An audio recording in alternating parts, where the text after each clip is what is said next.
जय हिंद दोस्तों, welcome to my YouTube channel best education में आपका फिर से स्वागत है। आज हमारा जो प्रश्न होने वाला हिंदी महत्वपूर्ण प्रश्न होंगे 2026 में आने वाले प्रश्न होंगे। 20 क्वेश्चन होगा, जिसमें से प्रत्येक क्वेश्चन एक एक नंबर का होने वाला है। ठीक है, आइए चलते हैं अपने प्रश्नों की ओर। हमारा जो पहला प्रश्न दिया गया है, हिंदी गद्य का प्रारंभ किस काल में माना जाता है? हिंदी गद्य का प्रारंभ किस काल से माना जाता है? ऑप्शन ये है भक्ति काल, रीत काल, आधुनिक काल और आधुनिक काल। हमारा जो सही आंसर हो जाएगा वह हो जाएगा आधुनिक काल। ठीक है, ऑप्शन नंबर जो आपका सी हो जाएगा, करेक्ट आंसर हो जाएगा। हिंदी गद्य का प्रारंभ जो होता है आधुनिक काल से माना जाता है। ठीक है, हमारा जो प्रश्न दूसरा दिया गया क्या है, भारतेंदु हरिश्चंद्र किस युग के प्रमुख लेखक हैं? भारतेंदु हरिश्चंद्र किस युग के लेखक हैं? ऑप्शन दिया द्विवेदी युग, छायावादी युग, भारतेंदु युग, आधुनिक युग। हमारा जो सही आंसर होगा वह हो जाएगा भारतेंदु युग से हो जाएगा। ठीक है, भारतेंदु युग से संबंधित जो होंगे हमारे भारतेंदु हरिश्चंद्र जी हो जाएंगे। ठीक है, भारतेंदु किस युग से संबंधित होंगे? तो भारतेंदु युग से। इन्हीं के नाम पर भारतेंदु युग का निर्माण हुआ। भारतेंदु युग के जनक हमारे भारतेंदु हरिश्चंद्र जी माने जाते हैं। ऑप्शन नंबर सी आपका करेक्ट आंसर हो जाए। प्रश्न नंबर 3 दिया गया क्या है, भारतेंदु युग का समय माना जाता है? ऑप्शन दिए गए 1700 से 1750, 1800 1850, 1850 से 1900, 1900 से 1950। हमारा जो सही आंसर हो जाएगा वह हो जाएगा ऑप्शन नंबर सी, 1850 से 1900 तक भारतेंदु युग की समय सीमा मानी जाती है। ऑप्शन नंबर सी जो आपका करेक्ट आंसर हो जाएगा। ठीक है, आगे हमारा प्रश्न दिया गया, चौथा प्रश्न दिया गया, हिंदी गद्य का साहित्यिक रूप से किसने प्रदान किया? ठीक है, साहित्यिक रूप से किसने प्रदान किया? हिंदी गद्य को साहित्यिक रूप से किसने प्रदान किया? ऑप्शन ये प्रेमचंद, भारतेंदु हरिश्चंद्र, निराला, महादेवी वर्मा। ठीक है, हिंदी गद्य के साहित्यिक रूप प्रदान करने वाले जो हमारे कवि हो जाएंगे, लेखक हो जाएंगे, वह हो जाएंगे भारतेंदु हरिश्चंद्र जी हो जाएंगे। ठीक है, ऑप्शन नंबर बी आपका जो है करेक्ट आंसर हो जाएगा। ठीक है, आगे हमारा प्रश्न दिया गया पांचवा क्या है, दिया गया भारतेंदु युग में किस विधा का विशेष विकास हुआ? जो भारतेंदु युग में किस विधा का अधिक विकास हुआ थे? ऑप्शन ये उपन्यास, नाटक, आलोचना और रिपोर्टाज। ठीक है, भारतेंदु युग में जो सबसे अधिक विधा का विकास हुआ तो वह कौन सी विधा है? नाटक विधा की रचना है। नाटक विधा का सबसे ज़्यादा विकास हुआ था भारतेंदु युग में। ठीक, भारतेंदु स्वयं एक प्रमुख नाटककार माने जाते हैं। ठीक है, आगे हमारा प्रश्न दिया गया, भारतेंदु हरिश्चंद्र का संबंध किस क्षेत्र से था?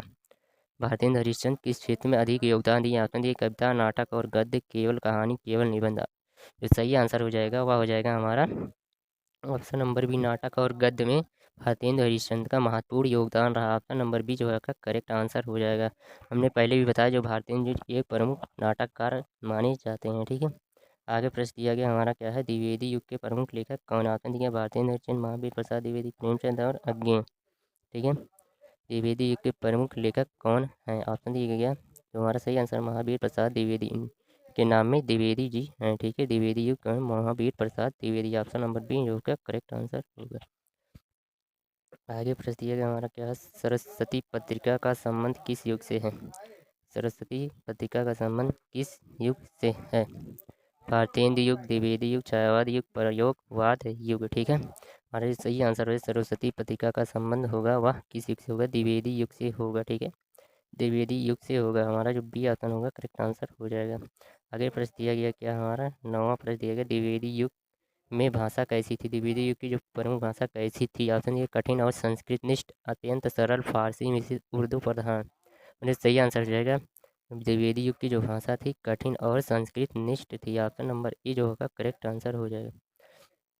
प्रश्न 10 हमारा दिया गया, आचार्य महावीर प्रसाद द्विवेदी किस विधा से जुड़े थे? आचार्य महावीर प्रसाद किस द्विवेदी जी किस विधा से जुड़े? ऑप्शन कहानी, उपन्यास, निबंध, आलोचना, नाटक। ठीक है, हमारा जो सही आंसर हो जाएगा आचार्य महावीर प्रसाद द्विवेदी किस विधा से जुड़े थे?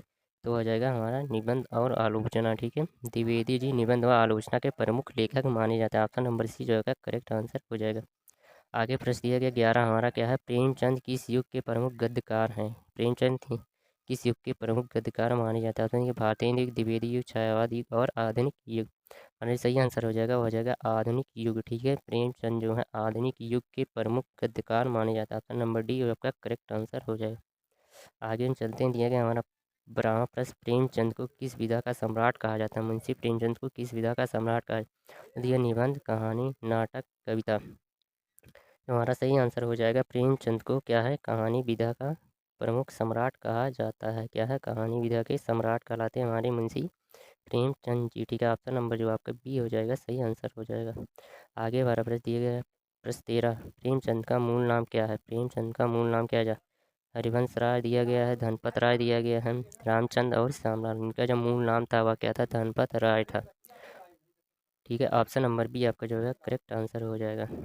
आगे प्रश्न दिया गया हमारा 14वां क्या है? प्रेमचंद की रचनाओं की मुख्य विशेषता क्या है? ऑप्शन दिए कि कल्पना, यथार्थवाद, रहस्यवाद और प्रतीकवाद। प्रेमचंद की रचनाओं की मुख्य विशेषता थी वह क्या है? यथार्थवाद। ठीक है, ऑप्शन नंबर बी जो आपका करेक्ट आंसर हो जाएगा। ठीक है, क्या था? यथार्थवाद। आगे हमारा प्रश्न दिया गया 15वां क्या है?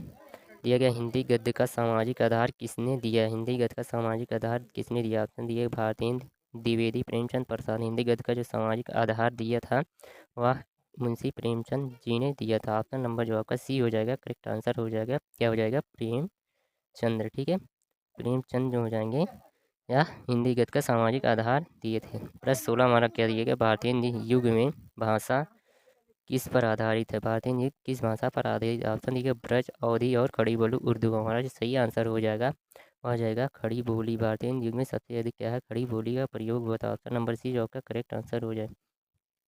प्रश्न 17वां हमारा क्या दिया गया? द्विवेदी युग में गद्य का उद्देश्य क्या था? द्विवेदी का गद्य उद्देश्य क्या था? ठीक है, ऑप्शन मनोरंजन, सुधार और शिक्षा, प्रेम और रहस्य। ठीक है, हमारा सही आंसर हो जाएगा ऑप्शन नंबर बी हो जाएगा सुधार और शिक्षा।